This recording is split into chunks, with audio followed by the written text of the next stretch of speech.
এই মুহূর্তে আমি যে জায়গাটায় দাঁড়িয়ে আছি আপনারা পেছনে দেখতে পাচ্ছেন, এইখানে 17টা কবর আছে। এই 17টা কবরের পরিচয় কিন্তু ইতিহাস জানে না। বিখ্যাত নবাব আলীবর্দী খাঁ, এবং এই আলীবর্দী খাঁ ঠিক সামনে শায়িত আছেন নবাব সিরাজউদ্দৌলা। কত ধরনের গোলাপ থাকতো এর চারিপাশে, সেসব এখন অতীত। তবে আজও এই খোশবাগ ইতিহাসের সাক্ষী নিয়ে চলেছে। নিমন্ত্রণ পাঠিয়ে ডেকে পাঠায় বিহার থেকে, তারা নবাবের সাথে দেখা করে এবং রাত্রিবেলা তাদের খাবারের সাথে বিষ মিশিয়ে দেওয়া হয়। বিষ মিশিয়ে হত্যা করা হয়। কে হত্যা করেন?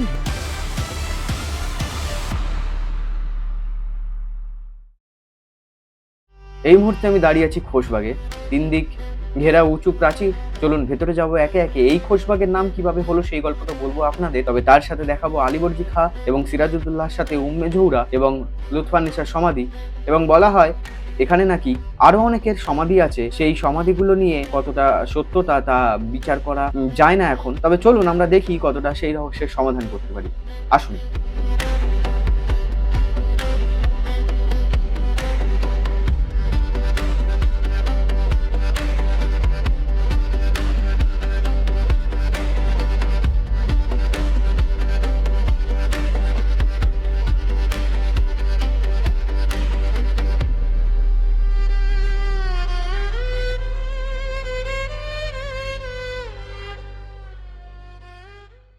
ভাগীরথীর পশ্চিম তীরে লালবাগের কাছে দক্ষিণ দিকে যে উদ্যানটি, তার নাম খোশবাগ, অর্থাৎ সুখ স্বর্গ।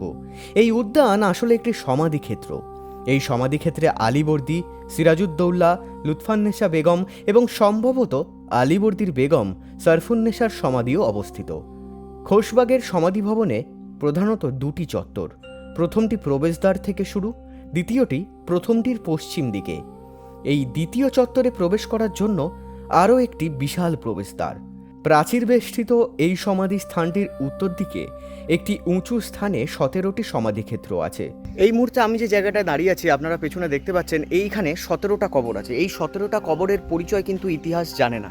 তার কারণ হচ্ছে, বলা হয় যে ইতিহাসে এমন একটা গভীর ষড়যন্ত্র, যখন সিরাজউদ্দৌলাকে বন্দি করা হয় সেই সময় সিরাজউদ্দৌলাকে জিজ্ঞাসা করা হয় যে তার শেষ ইচ্ছা কী। সেই শেষ ইচ্ছা সিরাজউদ্দৌলা বলেন, আমার কিছু আত্মীয় আছে যারা বিহারে থাকে, তাদের সাথে আমি দেখা করতে চাই। মীর মিরন 17 জনকে ডেকে পাঠায় বিহার থেকে, নিমন্ত্রণ পাঠিয়ে, এবং তারা নবাবের সাথে দেখা করে এবং রাত্রিবেলা তাদের খাবারের সাথে বিষ মিশিয়ে দেওয়া হয়। বিষ মিশিয়ে হত্যা করা হয়। কে হত্যা করেন? মিরন হত্যা করেন।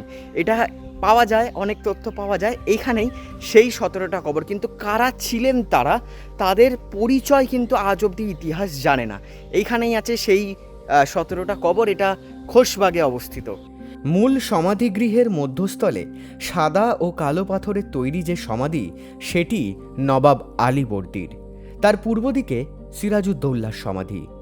স্ট্রেট রাস্তা, এখান থেকে দেখা যাচ্ছে যে এই যে শায়িত আছেন বাংলার এককালীন বিখ্যাত নবাব আলীবর্দী খাঁ, এবং এই আলীবর্দী খাঁ ঠিক সামনে শায়িত আছেন নবাব সিরাজউদ্দৌলা। সিরাজের সমাধির দক্ষিণে তার পায়ের নিচে তার প্রিয়তমা বেগম লুৎফান্নেসার সমাধি।